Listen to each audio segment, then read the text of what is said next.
नमस्कार दोस्तों, धर्म रहस्य चैनल पर आपका एक बार फिर से स्वागत है। आज हम पिछली बार के अनुभव को आगे बढ़ाते हुए आगे की कथा के विषय में जानकारी प्राप्त करते हैं और जानते हैं कि इसके अनुभव के दौरान उनके साथ उस जंगल में क्या क्या घटित हुआ था। नमस्ते गुरुजी, आपको शत शत प्रणाम।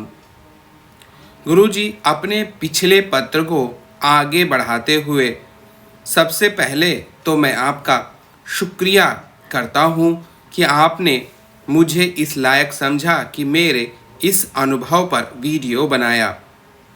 हालांकि इसका संकेत मुझे मिल चुका था। गुरुजी, सबसे पहले मैं आपको एक बात बताना चाहता हूँ। इस तरह की जो भी साधनाएं हैं, कभी भी आप परिवार के साथ में ना करें, क्योंकि वह बेमतलब इन परेशानियों में फंस सकते हैं। इसलिए यह महत्वपूर्ण हो जाता है कि आप अपने इस अनुभव को अपने ही लिए रखें, ना कि किसी अन्य व्यक्ति को उसमें शामिल करें। तो गुरुजी, जैसे कि मैंने आपको बताया था कि कैसे मैं जब उस मचान पर बैठा था तो एक बिडाल यानी कि तेंदुआ ऊपर की ओर बड़ी तेजी से पेड़ पर चढ़ते हुए आने लगा। मुझे बहुत ज़्यादा डर लगा।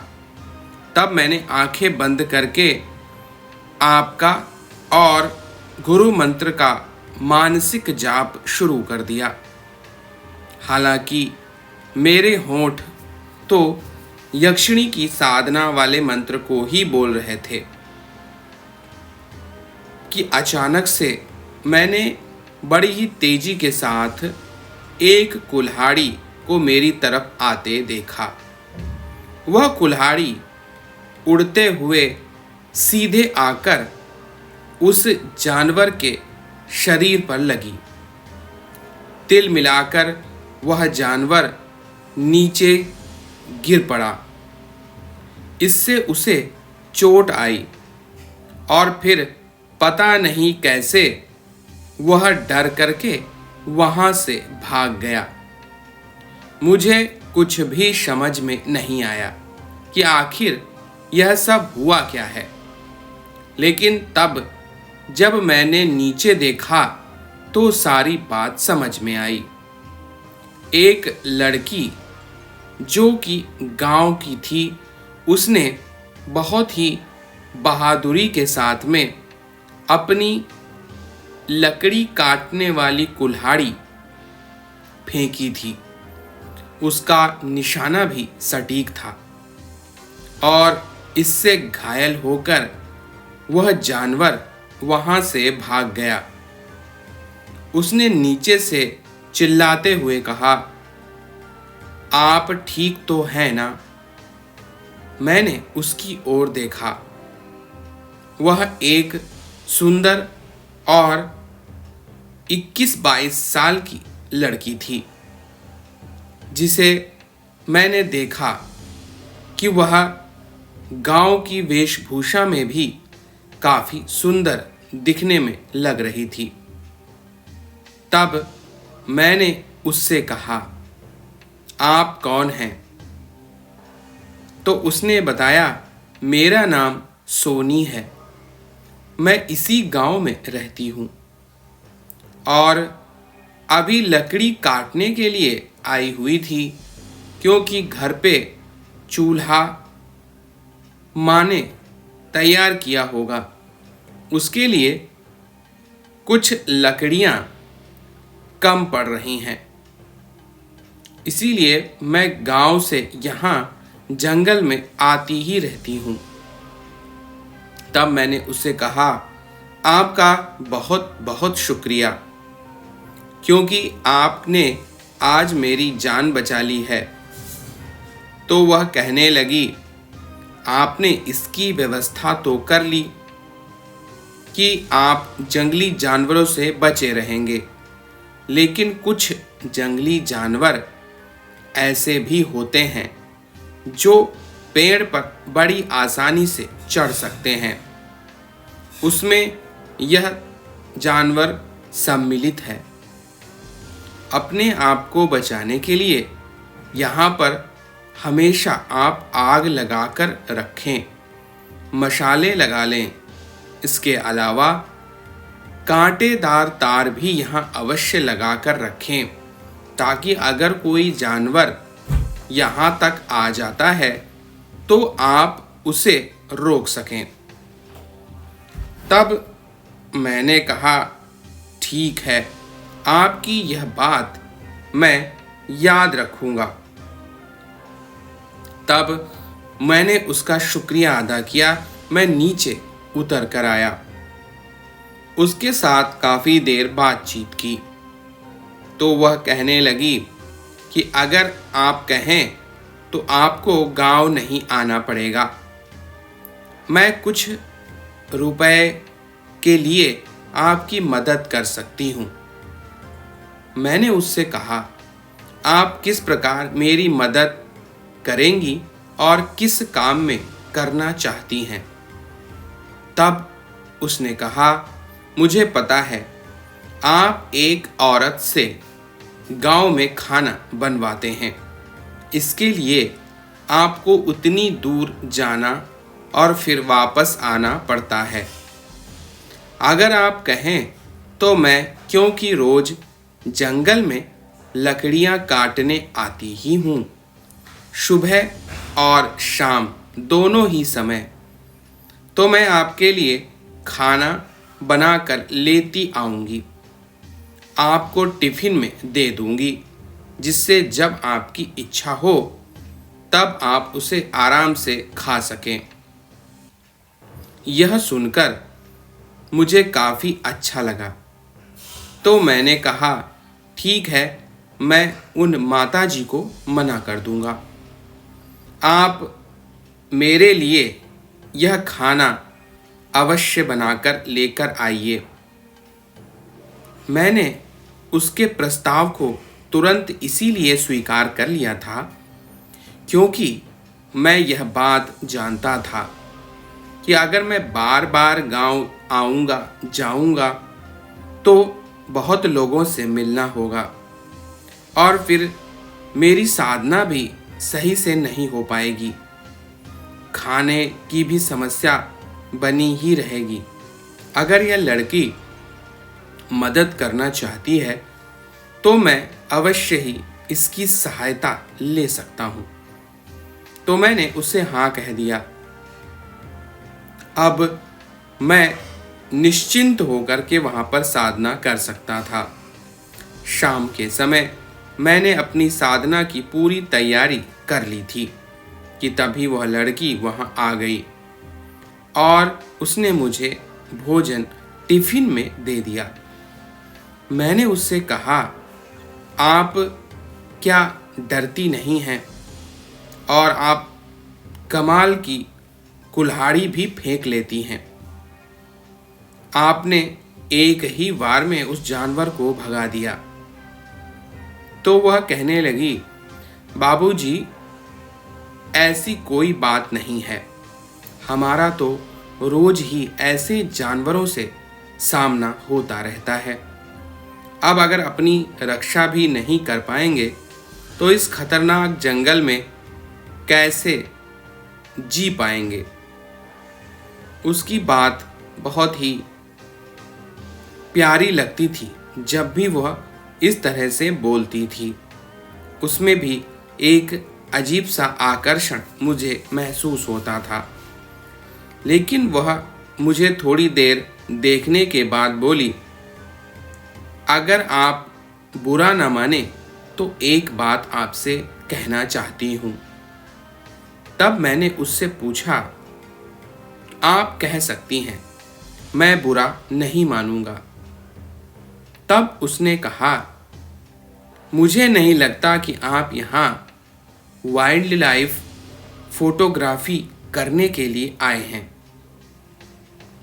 मुझे तो लगता है आप यहाँ कोई साधना करने के लिए आए हैं। तब मैंने कहा, यह बात आप किसी से मत कहिएगा। मैं कोई भी काम यहाँ पर छुपकर ही करना चाहता हूँ। उसने कहा, आप इस बात से निश्चिंत रहिए। आपकी पूजा के बारे में मैं गांव में कहीं किसी को भी नहीं बताने वाली। उल्टा अगर कोई मुझसे पूछेगा तो मैं उसे बताऊंगी कि रात के समय वह बहुत अच्छे से नाइट कैमरे के द्वारा वीडियो जानवरों का बनाते रहते हैं। तब मैं उसे देखकर हंसकर बोला, वास्तव में तुम बहुत बुद्धिमान हो, कितना पढ़ी लिखी हो। तब उसने कहा, मैं तो बिल्कुल भी नहीं पढ़ी लिखी हूँ। मुझे दुनियादारी की पढ़ाई करने में कोई मज़ा नहीं आता। मेरे पास तो ना पिता है और ना ही माता। मौसी के यहाँ रहती हूँ। उन्होंने ही बचपन से पाल पोस कर बड़ा किया है। उसकी दुख भरी कहानी सुनकर मुझे बड़ा आश्चर्य हुआ कि कितनी समझदार और सुंदर लड़की, लेकिन इसके जीवन में इतना ज़्यादा कष्ट है। तब वह नीचे उतरने लगी पेड़ से और कहने लगी, आपको एक बात बताना चाहूँगी। कल पूर्णिमा है तो आप गांव आ जाइएगा। कल रात यहाँ पर साधना मत कीजिएगा, क्योंकि यह जंगल बहुत खौफनाक भी है। पूर्णिमा की रात में यहाँ बहुत सारी चीज़ें होती हैं जिसकी आपने कभी कल्पना भी नहीं की होगी। कोई भी गांव वाला पूर्णिमा के दिन यहाँ नहीं आता है, और यहाँ तक कि पूर्णिमा के दिन मैं शाम को यहाँ लकड़ी काटने नहीं आती, दिन में ही काट कर निकल जाती हूँ। मैंने उससे पूछा, आखिर इसका कारण क्या है? इतना ज़्यादा डर पूर्णिमा को लेकर लोगों में क्यों है, जबकि पूर्णिमा की रात में तो साफ साफ दूर दूर तक दिखाई पड़ता है। तब उसने कहा, बाबूजी, आपको नहीं पता है, जब दूर तक दिखाई पड़े और कुछ ऐसा दिखाई दे जो आपने कभी सोचा ही नहीं हो, आपकी सांसें अटक जाएं, तो फिर आपको कैसा लगेगा? मैंने कहा, ऐसा तो कुछ नहीं है कि दुनिया में कुछ नया हो। सारी चीज़ों का मुझे ज्ञान है। आप चिंता मत कीजिए, मैं अपना ख्याल रखूँगा। लड़की मेरा चेहरा घूर कर देखने लगी और कहने लगी, आप सच में बहुत हिम्मती हैं, लेकिन मेरी सलाह मानिए, पूर्णिमा की रात को यहाँ पर मत आइएगा। और फिर वह चली गई। अगला दिन पूर्णिमा का था।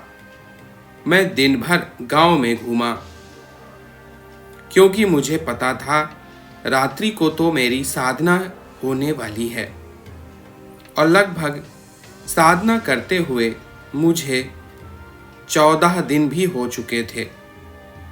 इसलिए पूर्णिमा की रात्रि में तो साधना करनी ही थी, और भला मैं क्यों डरने वाला, जब मैं खुद ही दूसरी दुनिया की चीज़ों से साधना के द्वारा जुड़ने वाला हूँ। तो मैं पहुँच गया अपने उसी कुटिया में जहाँ बैठकर मैं साधना करता था। पूर्णिमा की रात बहुत तेज प्रकाश चंद्रमा का दिखाई पड़ रहा था, जिसकी वजह से दूर दूर तक सब कुछ साफ साफ नजर आता था। कि तभी जब मैं साधना कर रहा था, अचानक से बहुत तेज आवाज आने लगी, इतनी तेज कि मुझे अपनी साधना को रोकना पड़ा। मैंने क्षमा मांगी और झांक कर देखा तो सामने कई सारी बहुत ही खूबसूरत लड़कियां, जो कि चांदनी के प्रकाश में नहाई हुई सी लगती, हंसते खेलते हुए और जोर जोर से चिल्लाते हुए उधर से गुजर रही थीं। मैंने इतनी ज़्यादा सुंदर उस ग्रुप की 8-10 लड़कियां जो देखी, मेरा मन नहीं माना। मैं उनका पीछा करने के बारे में सोचने लगा और मैं नीचे पेड़ से उतर आया। वो जब जा रही थी तो बड़ा ही शोर मचाते हुए, उनके पैरों में जो पायलें थीं वह इतनी ज़्यादा बड़ी और घुंघरू वाली थीं कि उन सभी के पैरों की झनकार बहुत दूर तक जा रही थी। उस जंगल में एक जगह नदी भी पड़ती थी। वह सारी लड़कियां उस नदी की तरफ ही जा रही थी। मैं जब वहां पहुंचा तो उन सब ने अपने सारे वस्त्र उतारकर नदी में प्रवेश करना शुरू कर दिया और पानी में जाकर नहाने और खेलने लगी। कि तभी किसी ने मेरे सिर पर जोर से मारा। गुरुजी, इसके आगे मुझे जो अनुभव हुए मैं अगले पत्र में आपको बताऊंगा। तब तक के लिए आपको शत शत नमन। तो देखिए, यहाँ पर इन्होंने अपनी इस घटना का विवरण दिया है। आगे के पत्र के माध्यम से हम लोग आगे की कहानी को जान पाएंगे। तो अगर आज का वीडियो आपको पसंद आया है तो लाइक करें, शेयर करें, सब्सक्राइब करें चैनल को। आपका दिन मंगलमय हो। धन्यवाद।